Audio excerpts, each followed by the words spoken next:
오늘 우리에게 주신 하나님의 말씀은 창세기 49장입니다.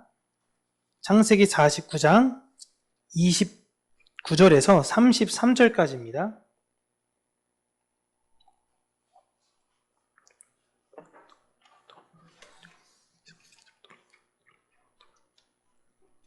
우리 함께 읽겠습니다. 그가 그들에게 명하여 이르되 내가 내 조상들에게로 돌아가리니 나를 햇사람 에브론의 밭에 있는 굴에 우리 선조와 함께 장사하라. 이 굴은 가나안 땅 마므레 앞 막벨라 밭에 있는 것이라. 아브라함이 햇사람 에브론에게서 밭을 그를 매장지를 삼았으므로 아브라함과 그의 아내 사라가 거기 장사되었고 이삭도 그의 리브가도 거기 장사되었으며 나도 레아를 그곳에 장사하였노라. 이 밭과 거기 있는 굴은 헷 사람에게서 산 것이니라. 야곱이 아들에게 명하기를 마치고 그 발을 침상에 모으고 숨을 거두니 그의 백성에게로 돌아갔더라. 아멘. 오늘은 언약의 땅이라는 제목으로 하나님의 말씀을 여러분들과 함께 나누도록 하겠습니다. 창세기 설교를 근 한 달 만에 다시 하게 되네요. 어린이 주일, 어버이 주일, 교사 주일, 성령 강림 주일 하다 보니까 5월 달엔 절기에 관련된 설교만 하고 나서 우리가 창세기 그간의 내용에 대해서 좀 잊어버린 측면들이 있을 것 같아 다시금 이렇게 복습하는 시간과 그 다음에 오늘 야곱의 마지막 그 이야기에 대해서 우리가 함께 나누도록 하겠습니다. 야곱의 아들인 12지파는 사실 상징적인 의미가 있죠. 그 아들들에게 하신 예언의 말씀은 아들 한 사람 한 사람에게만 한 예언이 아닙니다. 그 한 사람 한 사람을 통하여 하나님의 백성들과 교회가 이루어가야 할 모습, 이루어질 모습, 그리고 주의해야 할 모습을 그대로 보여주고 있다라고 제가 말씀을 드렸죠. 자, 이제 보시면 이렇게 됐죠. 많이 긴 인물, 그 유언이 조금 긴 인물, 짧은 인물 이렇게 나눌 때 많이 긴 인물은 너희들이 이런 존재로 될 것이야, 살 것이야 라는 이야기를 했고 조금 긴 인물을 얘기되면서 이렇게는 주의해야 한다라는 것과 짧은 인물은 이런 존재가 될 것에 대해서 이야기를 했다라고 말씀을 드렸습니다. 예수님도 제자들을 떠나 승천하시기 전에 말씀을 하시고 떠나셨죠. 동일한 말씀을 하고 떠나셨습니다. 야곱이 이제 모든 아들들에게 자신이 돌아야 할 곳을 알려주고 이제 숨을 거두게 되는데 자신이 돌아갈 그 장소는 막벨라 밭에 있는 굴이다라는 것입니다. 참 놀라운 게 제가 보면 부모가 자녀에게 마지막 유언을 할 때에 여러분이라면 어떤 것을 자녀들에게 유언하시겠습니까? 어떤 것을? 야곱에 있어서 49장 전체적인 내용을 볼 때에 자, 이 재산 요만큼은 낙타 이만큼은 자, 이건 루벤이 갖고 자, 양이랑 염소 요만큼 있는 건 유다가 갖고 이런 이야기가 단 한 줄도 나와 있지 않습니다. 자기가 어디 묻혀야 되고 너희들은 나를 거기에 묻어야 되고 너희들은 하나님의 백성으로 잘 살아야 된다라는 것이 야곱이 전해주고자 하는 전체적인 핵심이었어요. 그리고 또한 야곱이 돌아가려고 했던 곳은 아브라함이 소유했던 땅 막벨라 지역입니다. 이 지역에 관련돼서 이야기를 우리가 함께 했었죠. 자, 아브라함이 이방인들에게 돈을 주고 산 땅은 이 가나안 전역 중에서 단 이 헤브론 쪽에 속해 있는 막벨라 굴 하나였습니다. 여기만 딱 가지고 있었어요. 그리고 이삭은 이 전체를 다 통틀어 가지고 있었던 그의 소유의 땅이 어디였냐면 부엘세바였죠. 부엘세바. 그리고 야곱은 어디를 얻게 되었냐면 세겜 사람들에게 세겜의 땅을 샀습니다. 돈을 주고. 그리고 여기 이 땅이 다 이렇게 있는데 아브라함과 사라, 이삭과 리브가, 야곱과 레아가 묻힌 곳은 이 헤브론이죠. 이 헤브론.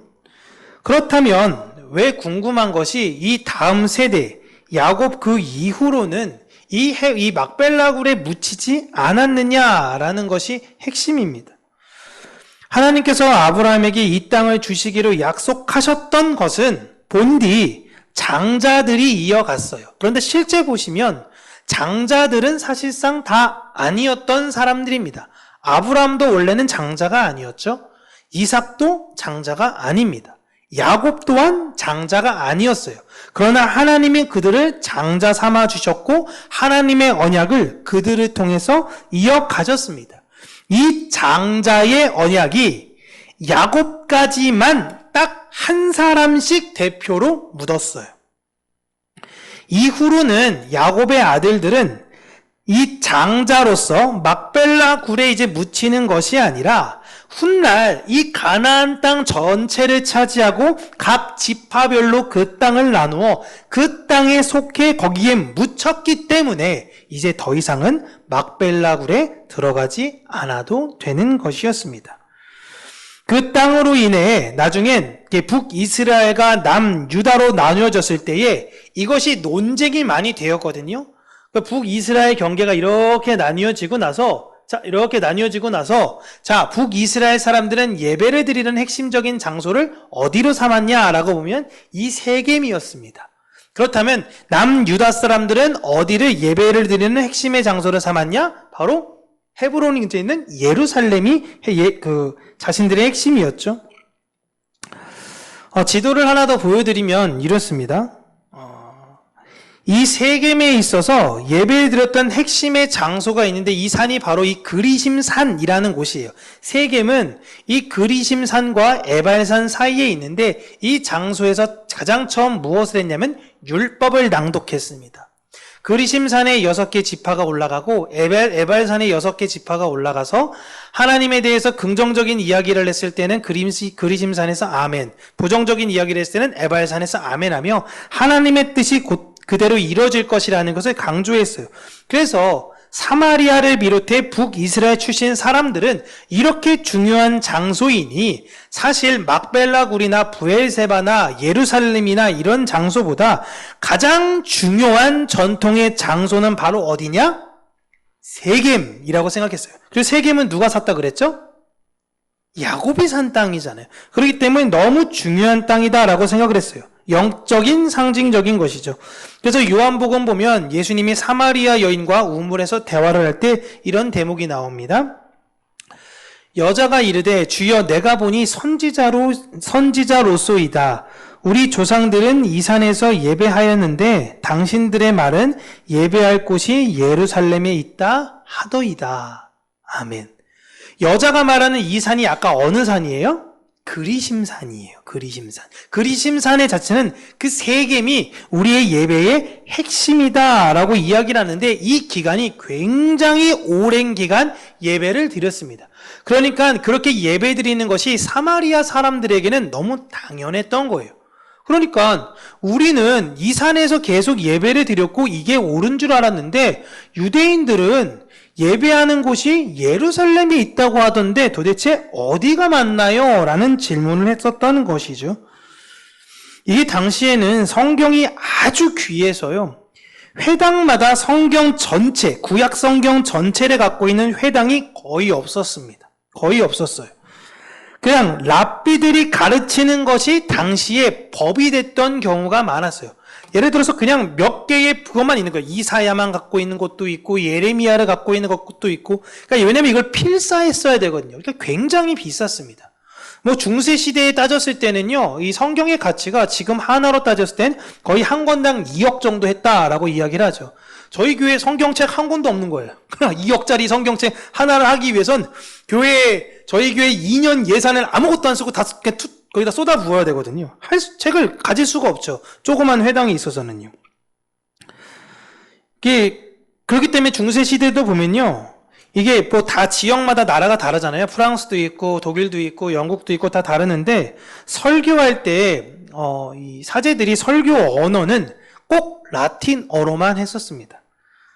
그리고 라틴어로 이렇게 막 성경을 이야기한 다음에 해석을 자신의 지역의 언어로 했어요.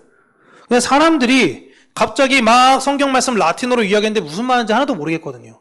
그러다가 자기네 언어로 이 뜻은 이겁니다 라고 이야기하니까 저게 저거라고? 근데 내가 확인할 수 있는 방법은 없는 거예요. 왜냐하면 글씨를 읽을 수가 없으니까요.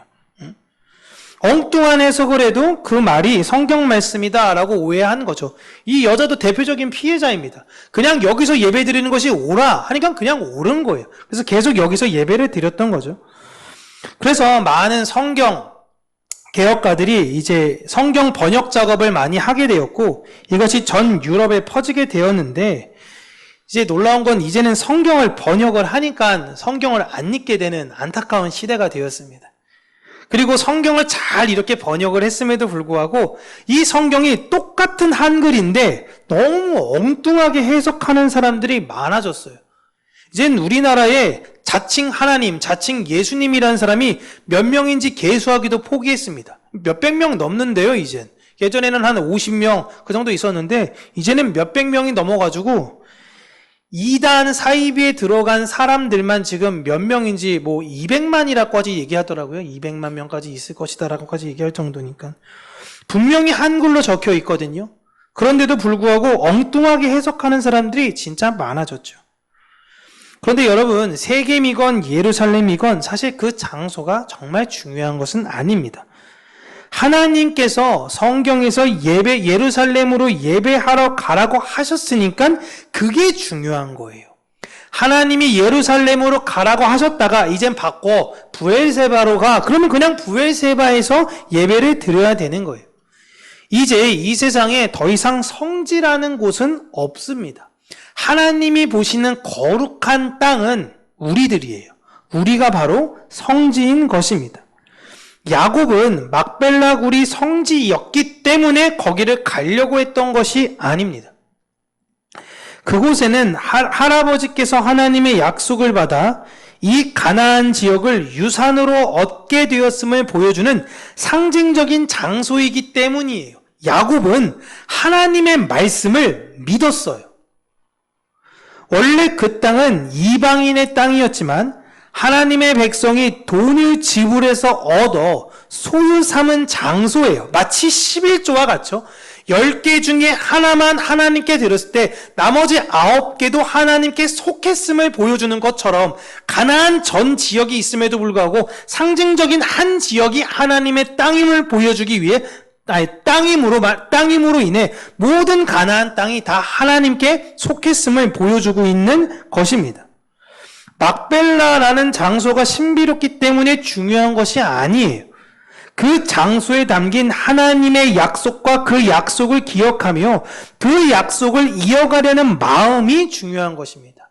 우리가 흔히 예루살렘의 성지순례라는 걸 간다라고 생각해 볼 때에 거기가 진짜 신비롭고 거기가 진짜 어떤 땅에서부터 은혜가 막 쏟아오르기 때문에 특별한 것이 아니라 내가 말씀에서 그동안 읽었던 사모했던 예수님이 걸으셨던 그 길, 예수님이 만지셨던 그건 아니었겠지만 어쨌든 그 모래, 그 돌, 여기 앉으셨을까? 막 이런 거. 왜냐면 내가 사모했던 그분이 거기에 있었다라는 그것 때문에 거기가 나에게 참 귀한 장소잖아요.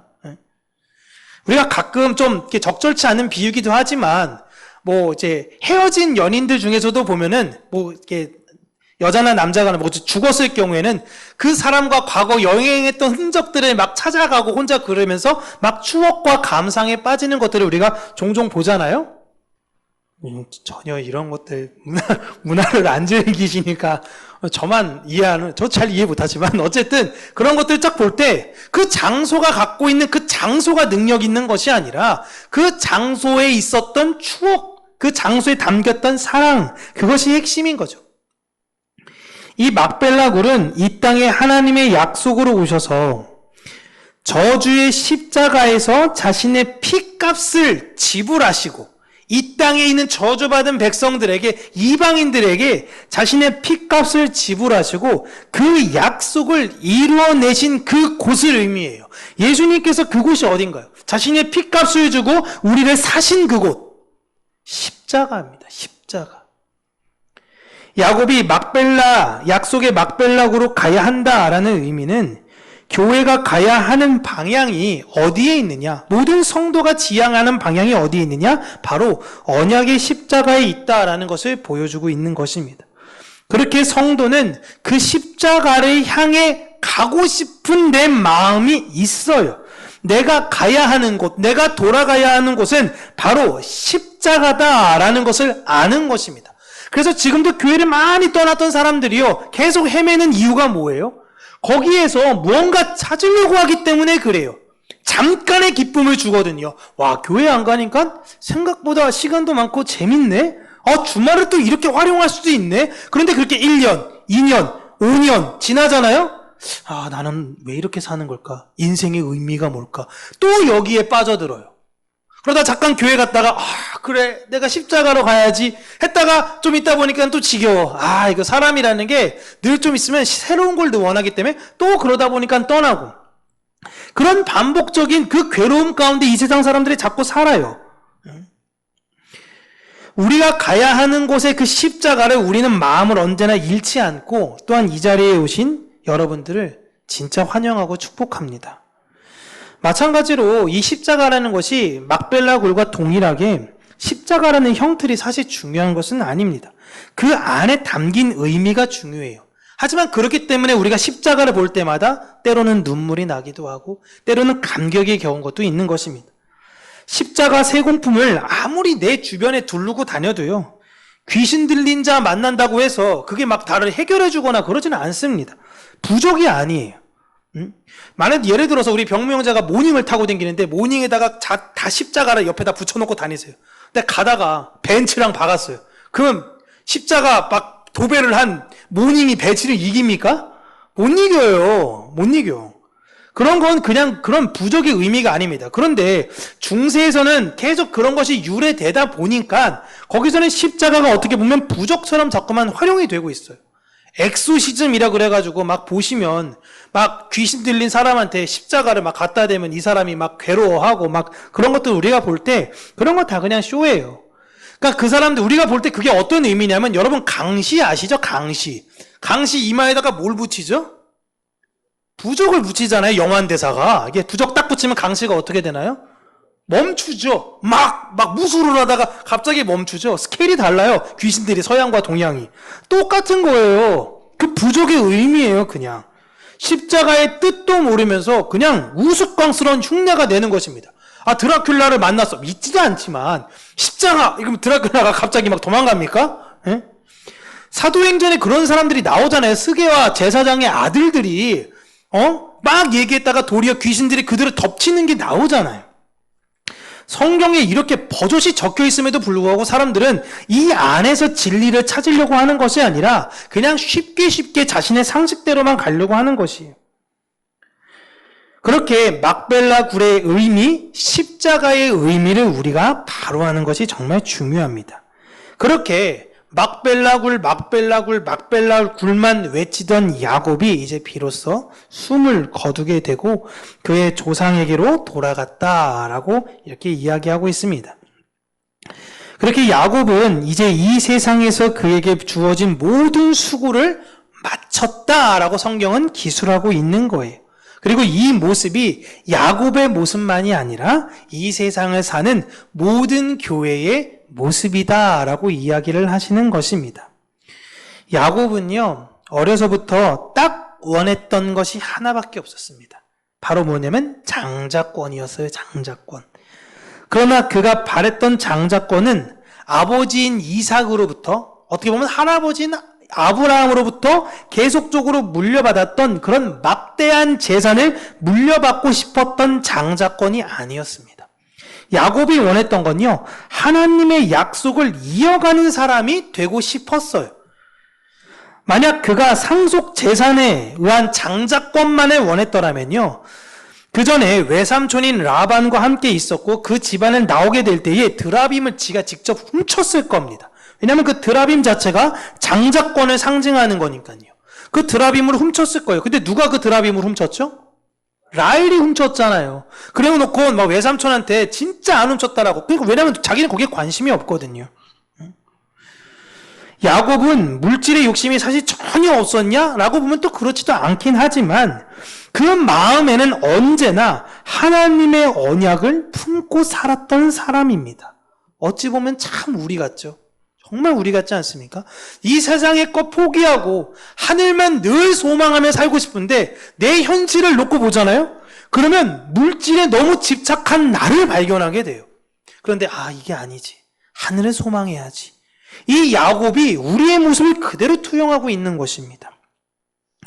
하나님의 언약을 이어가고 싶었던 그 마음 하나로 인해서 야곱은 수없이 많은 고생을 하며 어려움을 겪으면서 하나님의 인도하심을 경험하는 삶을 살았습니다. 얼마나 이 삶이 힘들었으면 자신의 인생을 험악한 세월이다라고 이야기했습니다. 가장 사랑했던 아들이 들짐승에 의해서 죽었다라는 소식도 듣고, 가장 사랑했던 아내가 아이를 낳다가 죽는 비극도 경험하고, 수많은 자식 새끼들은 말도 제대로 듣지 않아가지고 하지 말라니까 더 가지고 다 둘이 가가지고 다 사람 다 죽여놓고 와가지고 이거 막 불안과 걱정이 있기도 하고, 외삼촌은 맨날 나를 의심하고, 무언가 나로부터 더 벗겨가려고 날 다 빼먹으려고만 하는 사람들만 주변에 가득한 것 같고, 야곱의 130년의 그 험악한 세월, 총 147년의 그 괴로운 인생들은 정말 쉽지 않은 인생들이었어요. 그러나 그는 마지막까지 자신이 바라고 소망했던 것은 하나님의 언약이 있는 그곳이었습니다. 그렇게 똑같이 우리의 마지막도 우리가 바라고 소망하는 것을 계속 외치는 것이 아니라, 내가 이 세상에서 내 이름은 기각되더라도 하나님의 언약이 담긴 그 십자가, 그 안에 내가 묻히기를 원합니다 라는 그 믿음의 고백을 드리기를 바랍니다. 살다 보면 너무 힘든 일이 우리에게도 많이 있을 거예요. 그러다 보면 내 옆에를 딱 돌아볼 때 저 사람은 좀 편한 거 아닌가? 라고 생각이 들 수 있습니다. 이게 인간 안에 있는 연약함이에요. 여러분 다 힘들어요. 안 힘든 사람 세상에 없습니다. 세상에서 내가 제일 힘든 것 같아 보여요. 군인들 딱 잡아놓고 물어보세요. 누가 제일 힘든가? 서로 자기 군 생활이 제일 힘들었다라고 이야기해요. 근데 속으로는, 겉으로는 이야기하지만 속으로도 딱 보면 이제 대충 그렇거든요. 그냥 제가 더 힘들었을 것 같다. 근데 실제 다 힘들어요. 보이지 않는. 특별히 함께 믿는 동역자들이 점점 하나님 곁으로 떠나거나 아니면 이 세상으로 떠나갈 때에 수많은 허탈감과 속상함과 외로움과 이런 것들은 이루 말하기 어려울 수 있습니다. 이단들이 정말 판을 치고 있는 시대죠. 진짜 이단들이 여러분이 생각하는 것 이상으로 지금 이단들이 엄청 정치적으로 움직여지고 있습니다. 깜짝 놀랐어요. 만민중앙교회 여러분 지금 소속사 만들려고 하는 거 아시나요? 만민중앙교회가 젊은 사람들이 유입하기 위해서 그냥 엔터테인먼트 소속사 하나를 만들어서 그 안에서 걸그룹이나 보이그룹을 키워가지고 이걸 점점 확장해 나아가려고 한다라는 계획이 들켰어요. 들켰어. 이게 만민중앙교회 하나만 할 거냐는 거예요. 이런 전략이. 정치권과 줄을 대고 경제권과 가지려고 하고, 세월호로 인해서 구원파가 그 사건 터졌듯이 지금 신천지 모든 사람들이 정치권과 어떻게 되면 연주를 이으려고 하는 이 시대. 앞으로 정말 더 희귀하고 힘들어질 거예요. 이러다가 이단들이 다수가 되고 진짜 기독교인들이 진짜 소수가 될 것 같아 너무나 두렵고 걱정이 됩니다.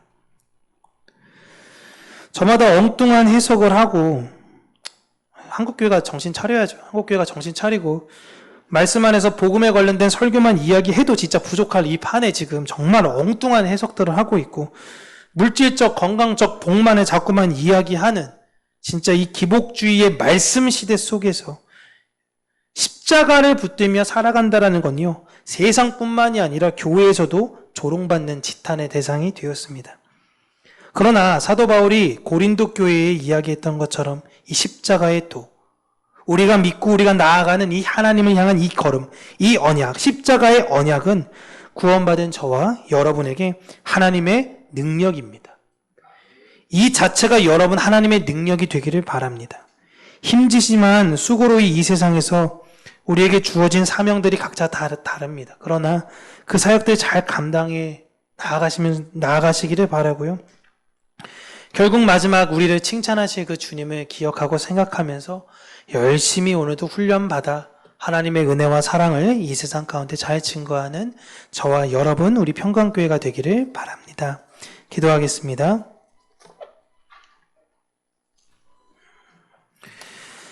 살아계신 하나님 아버지, 우리를 약속하고 우리를 부르시고 우리를 살리신 그 십자가로 우리가 믿음의 걸음을 걸어가는 자들이 되기를 원합니다. 이 세상에 잘되며 윤택하며 그런 것들을 바라볼 때에 저기에 소망이 있는 것이 아닌가? 저것을 나의 힘삼아 살아가야 되는 것이 아닌가? 라는 그런 마음이 우리 안에 있을 때 성령 하나님 그 긍휼을 우리 마음 가운데 부어주셔서 우리가 바라봐야 되는 것이 오직 예수 그리스도의 그 십자가라는 것을 기억하는 자들이 되게 하여 주시고, 야곱이 그 숨을 거두는 마지막까지 하나님의 언약을 외쳤던 것처럼 우리의 마지막 그 순간까지 예수 그리스도의 그 언약이신 십자가만을 외치는 우리 평강교회 모든 성도님들이 되게 하여 주시옵소서. 예수님 이름으로 기도합니다. 아멘.